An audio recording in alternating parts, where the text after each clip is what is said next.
Hey everybody, it's Michael Fisher with Pocketnow. Tony behind the camera here at MWC. We just checked out the pad phone here at the ASUS booth. Now it's time to check out the phone pad. Let's take a look. So first I want to take you on a little hardware tour here. This is the phone pad, and this is ASUS's new either 7-inch tablet or mega-sized phone. You can see the earpiece called out up here. This can be used for voice calls, which I'll demo in just a second. This we're going to come across to the back here. First of all, this is the not titanium. This is the champagne gold version. This device is also available in a titanium gray, depending on your tastes. You'll notice the most notable thing down here is the Intel Inside logo. It's because this is powered by an Intel Atom Z2420 CPU, clocked at 1.2 gigahertz. And if we go ahead and pop the top cover off, we can see, by the way, that's backed up by a gig of RAM, 16 gigs of storage, and that is augmentable via micro SD up to an additional 32 gigs of memory. There's your micro SIM slot for all your cellular connectivity needs. And pop that back on. In addition to cellular, we've got 802.11 BGNN, Bluetooth 3.0. No camera on the back, but there is a camera on the front, and that is a 1.2 megapixel unit.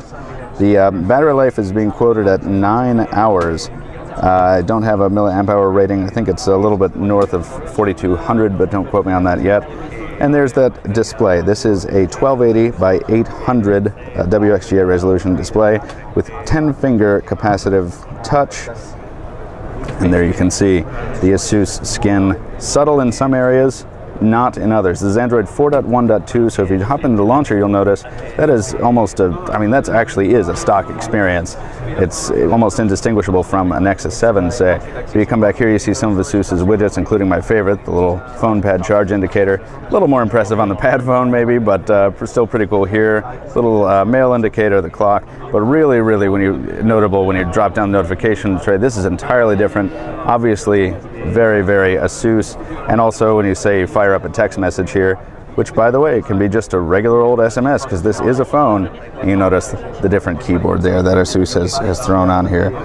So just talking about the feel and hand a little bit, since we've had our hands on a couple 7 and 8-inch tablets so far, this the metal backing does feel pretty good in the hand. It actually calls to mind a lot of other aluminum clad phones in particular, just because of its size. We've got you can't really see too much of it under here, but you've got the speakerphone here, lowerly mounted headphone jack. I mean, it's definitely in the same family as the Nexus 7 just by virtue of its size and because there are only so many ways to make a 7-inch tablet.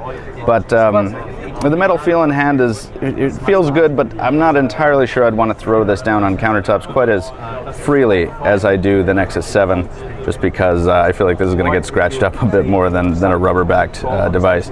But it's certainly priced correctly, and one feature, at least one feature it doesn't have that you can't find on the Nexus 7 is that top-mounted earpiece, which, if we kind of bring it up to my head here, you can see what it looks like in case you're wondering, in case you don't live in an Asian market where this is common. This is what the phone pad looks like against your head. Not sure I could live with it, but if it is something that interests you, this is definitely a device to have a look at, especially considering its pricing, which is fairly aggressive for a device in this price range. I believe it's around $249. So anyway, just a quick look at the ASUS phone pad here at the ASUS booth at MWC 2013. We'll have a bit more on this device going forward, but for now, I'm Michael Fisher with Pocketnow. That's Tony behind the camera. Thanks for watching. We'll talk to you soon.